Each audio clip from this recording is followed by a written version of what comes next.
So we've developed a couple of different tools that we are going to use to both share and gather information across our local reference groups and with our Indigenous knowledge holders. So I'll share a link in the chat now that contains 3 of those tools. So we've got a survey here, and we've also got 2 interactive maps. So you can either follow along on your own device, or you can just watch my screen for now and explore the site on your own later on.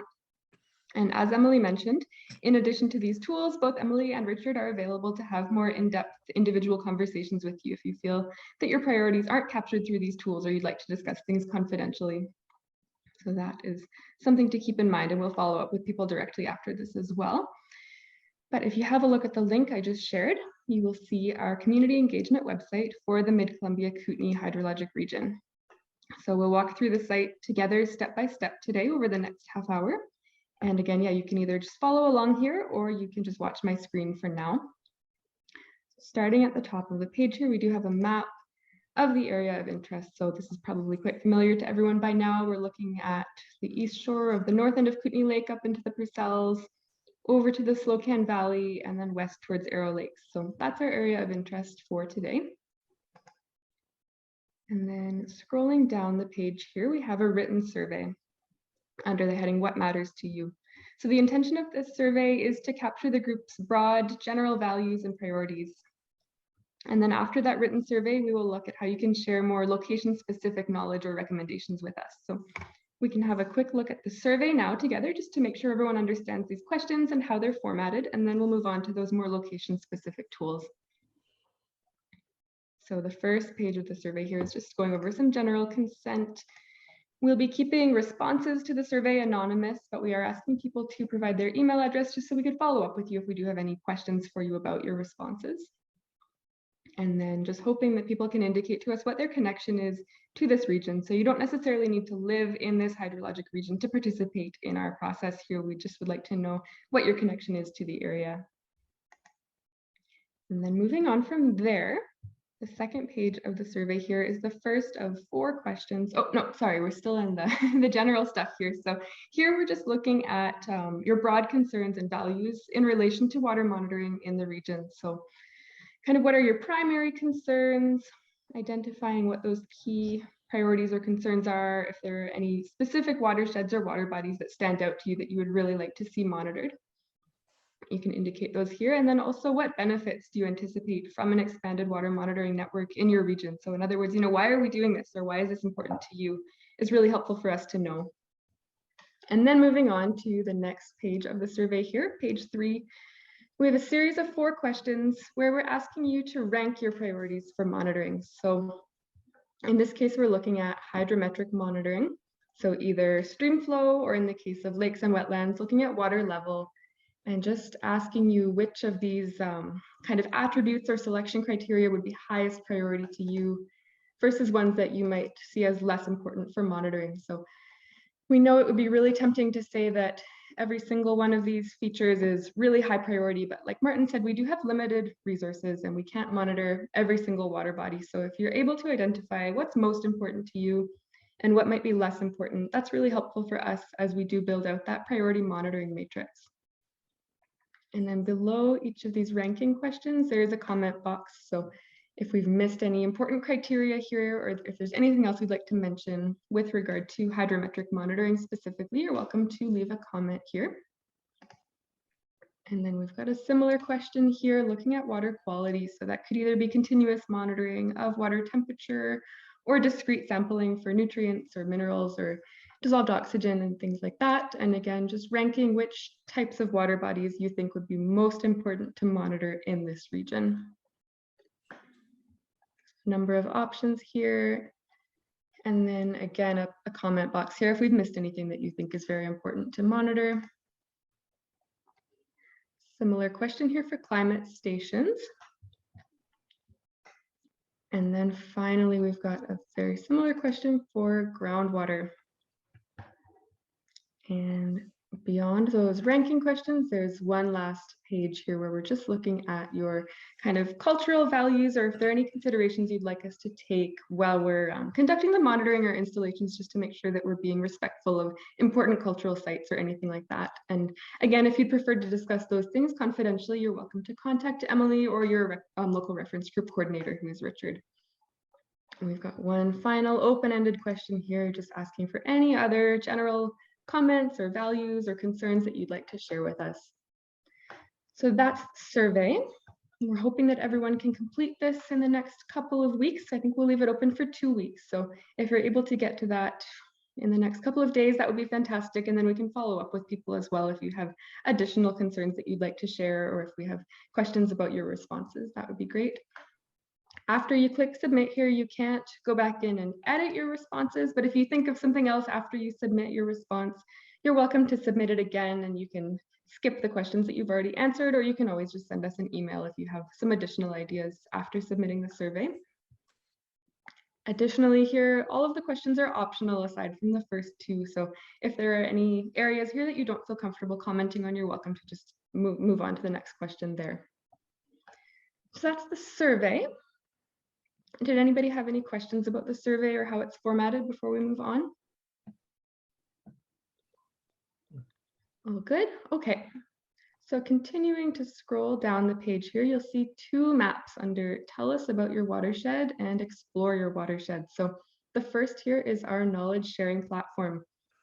So this is an interactive map where you can leave comments about specific locations within the area of interest, whether those are concerns or values or priorities. And we will walk through the process of leaving comments here in a moment.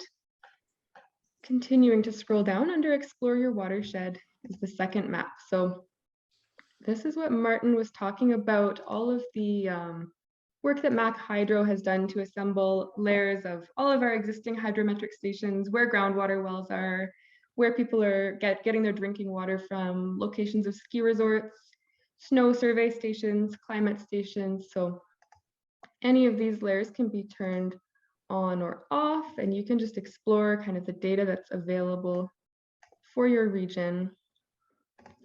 And you can use that to inform your comments if you'd like to when you respond to the survey, but it's not mandatory. We just wanted to provide this information so that you could access it if you are interested, but you don't need to dig into this if you don't want to, or if you don't have time to do that. It's just an option here for you. And I think if we turn everything else off, what you will see here, these orange dots are some sites that Mac Hydro has suggested might be appropriate placements of our new monitoring stations. So you can look at how those might complement the existing monitoring network. And once you've placed or opened up one of those layers on the map, if you go over to the legend here, you can get some interpretation of what those mean. So in the case of the hydrometric stations here, it looks like there are a lot on the map, but as Martin said, a lot of those are inactive. So you can see here there are a handful in red that are still active, and there are a handful that are inactive. So these are things we're going to consider when we're making our site selection. And then additionally here, you can see the watershed classifications that Mac Hydro has developed for us. So watersheds that are influenced by glaciers, high elevation, cool, wet watersheds, mid elevation, warmer, drier, high elevation, warmer, drier, or low elevation. So we'll try to achieve some distribution of sites across all of those different classifications of watersheds. So you're welcome to explore all of this later on as much as you'd like, or as little as you'd like, depending on your interest level there. Coming back up to the comment map, this is where we can share information amongst ourselves and gather information. So again, here you'll see these orange points are where Mac Hydro has suggested that we might want to consider placing monitoring stations. So if you click on any of these points, you'll see a little window pops up here, and that explains a little bit of rationale about why they're suggesting this site might be a good option for us, where it's located, you know, if it's in a place where there used to be a hydrometric station that's no longer active and things like that. So you can get a little bit more information about what they're suggesting. And then you can also leave your own comments here. So if you click on the submit feedback or submit comment button here in blue and select a point on the map, it'll drop a pin there, and then you can enter in your name here and a comment, and you can let us know. One of the main things we want to know is, what do you think of these proposed sites? Are there certain ones that you would be really in favor of, or are there other sites that you think are less important? And then if you have any local knowledge about the logistics of these sites, like accessibility, or if you have recommendations for where we might want to place a station, all of that feedback is really welcome. If you think we're missing entire water bodies or sites altogether that you'd like to see monitored, you can drop a pin there and let us know that you'd like to see those monitored. And yeah, you can certainly feel free to leave any comments about local knowledge, past disturbances or extreme events that have happened, important sources of drinking water, species at risk habitat. We're really interested in gathering any knowledge that you'd like to share with us that you think could help us to develop our monitoring network. And finally, we really want to hear about your concerns. So if you have safety concerns, if there are locations that you think are particularly sensitive or at risk, those would be of interest to us as well. So as you enter your comments here, so we're going to enter our name, which is optional, your comment here. You can add photos or reports or anything like that if you'd like to attach something there, if you have a site photo. And then you don't need to enter a location here. You can just click on the location on the map where you'd like to place your pin, or you can search for a location in the search bar here. And then if you hit report it, that point will become visible to everyone else that's here today. So if you have things you'd prefer to share privately, definitely get in touch. But we are really excited to see everyone's comments and maybe have some interaction and conversation around what people are thinking and what they think of the process here, or where their priorities are. So I wondered if everyone wanted to maybe try in the next couple minutes here to leave a comment if you do have an idea of somewhere that you'd like to leave a comment. And if you have any difficulties, we can help you out there. So if everyone wants to give that a try and let us know how it goes, that would be great. But we will we'll leave this open for a couple more weeks here. So we're hoping you can all revisit this in the next couple weeks. If you need some more time to think and gather your ideas, you're welcome to keep coming back here, and you can leave as many comments as you want.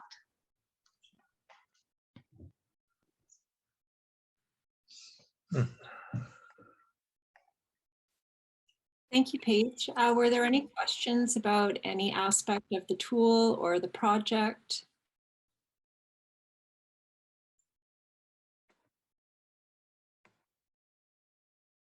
Or the timeline?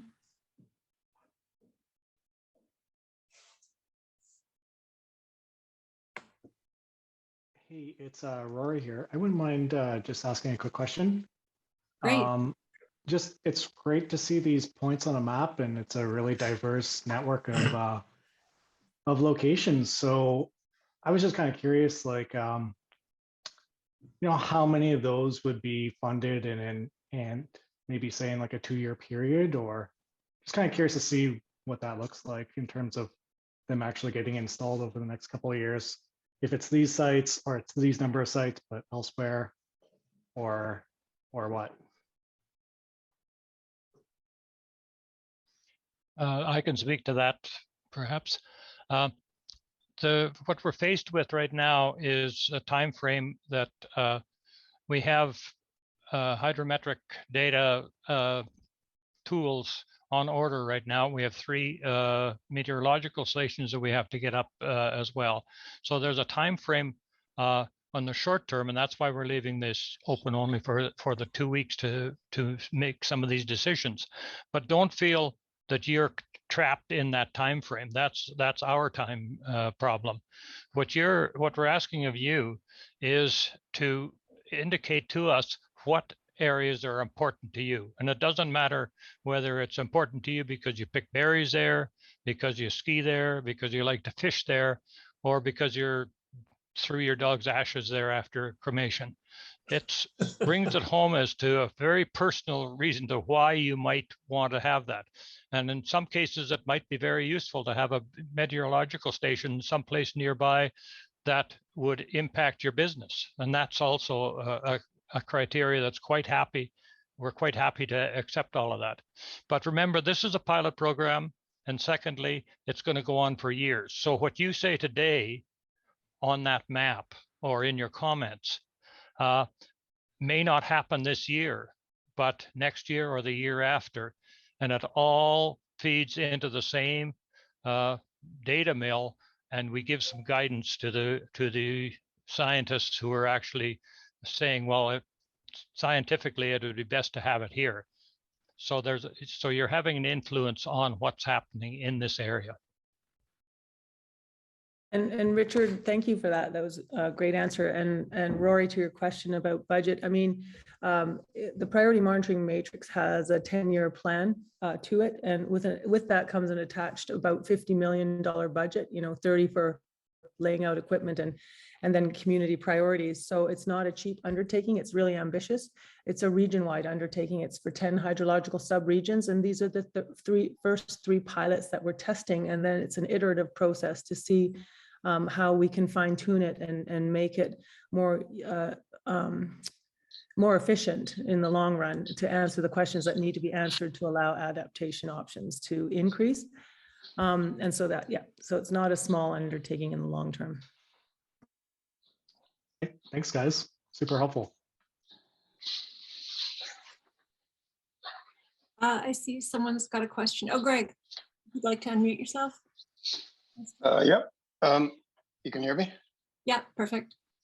I just wanted to add that as a follow-up to what Martin had to say in this question of priorities, the idea coming out of what Martin said, what the scientific background is, and as shown on the map that's on the screen, is that we've grouped these watersheds into what we think are similar characteristics of hydrologic response based on available information. And the idea is to try and select at least one area in each of those groups. But which watershed to select within that group could very much depend on what people's preferences are, where there's good access, and lots of information that we hope to get out of this survey. So that's how the two aspects kind of come together.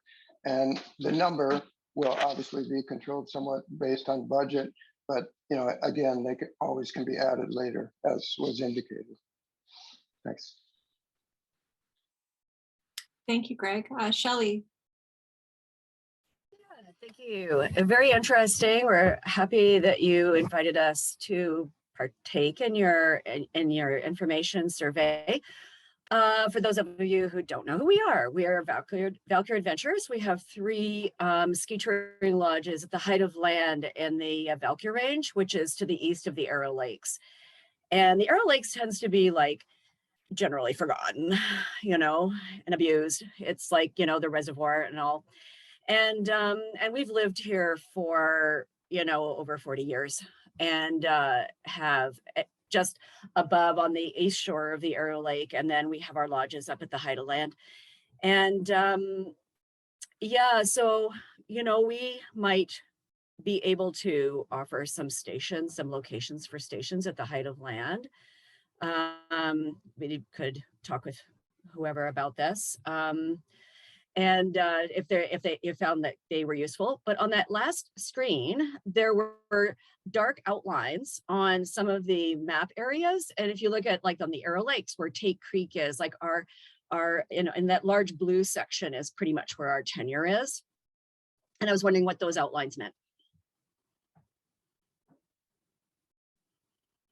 Richard prepared these darker outlines for us, just indicating where some of the larger watersheds are composed of numerous different BC assessment watersheds. So just kind of outlining where some of those streams converge to create a larger stream.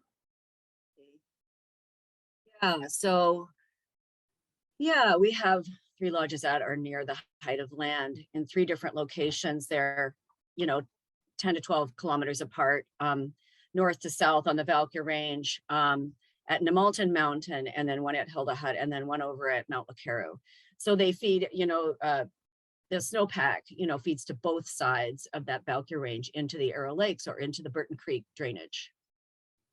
Amazing. Well, thank you so much, Shelley. We will certainly make a note of that, and we'll follow up. My husband Martin is here too. He has something to say. Sure. There possibly is a free source of information. So we have 3 lodges, and we do summer and winter, and we record snowpack twice a day, every 12 hours. And so do the other lodges in the Valhallas that are just to the east of us. So potentially you have records going back years for these decades for these areas. But the two things I was just thinking of, one, when we applied for this tenure in 1995, the upper operability of logging in those days was 1,700 to 1,900 meters, and that was based on soil types. In the last 2 years, forestry is now looking at moving up to 2,150 meters, which is another 300 meters higher, which puts them into an area that tends to hold the snowpack. Like generally speaking, in the last 10 to 15 years, the snowpack below 2,000 meters is insignificant when it comes to April. The deep snowpack is higher up in the subalpine fir, Engelmann spruce areas.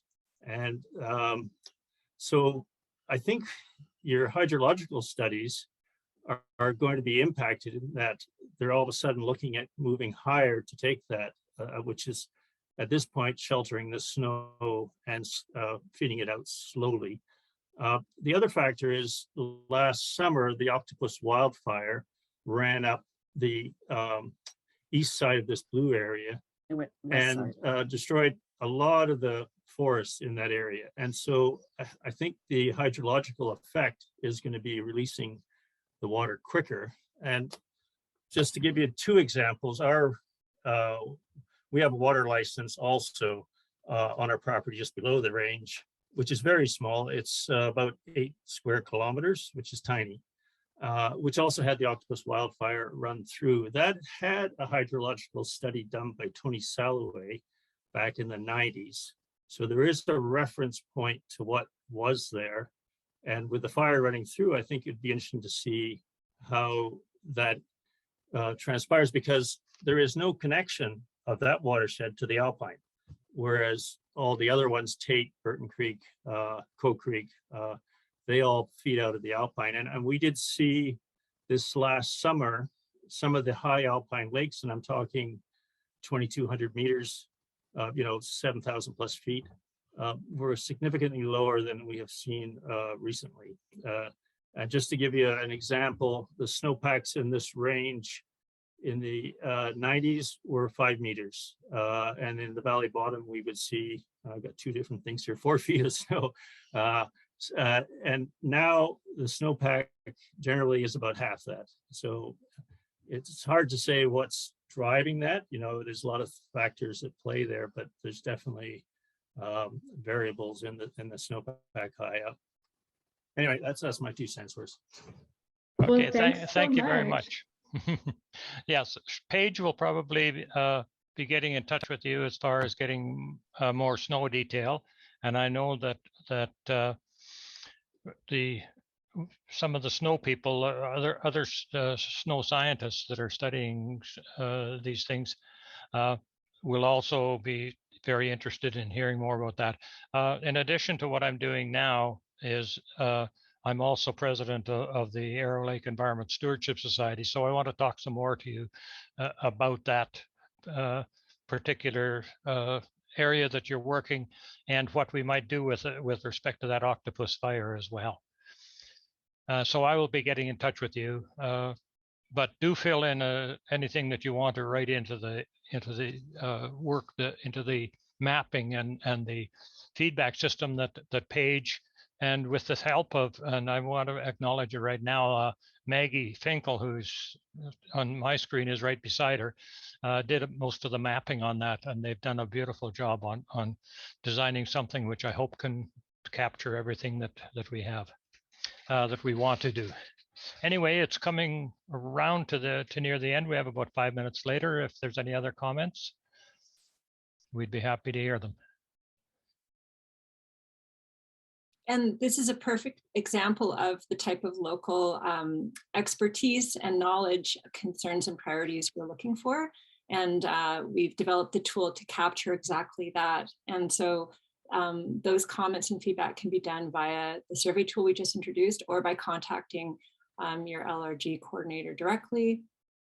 So thank you so much for providing that information during this meeting.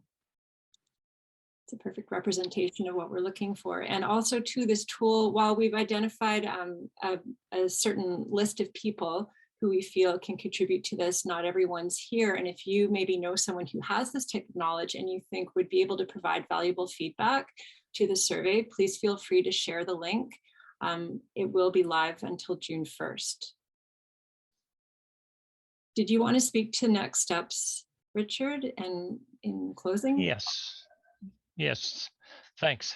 Thanks, Nicole. And thanks for organizing this. Nicole is my right-hand lady for making this thing happen. I know a few people around and I've been able to pull a bunch of you together and to do this, but because every one of you has specific knowledge, something that is important to you and something that you can contribute. So don't hold back just because you feel shy about using the technology that Maggie has built into those maps. Write all kinds of things in there. And also in the invitation that I sent to you all, there is a link directly to my phone number and to my email. But the procedure now is we're going to gather this over the next 2 weeks. And if you think of something after that 2 weeks, don't hesitate to get in touch with me directly. But after we close off the site, we will then go through with the scientists and with anybody that has the is part of the group to come up with where we can put those sites this year, but also to put the hydrometric stations in the back of your mind for years after this. And I think that I'll be very active on the Arrow Lake side because we're short on data over there. And with that, I think I'm done talking, I hope. Well, Richard, I don't, just before we hang up, if anyone had any last minute comments on the process or anything like that, that would be helpful for us as well, just because we're immersed in, so it's good to get, so don't be afraid to speak up on anything that you feel might be missing in the process here.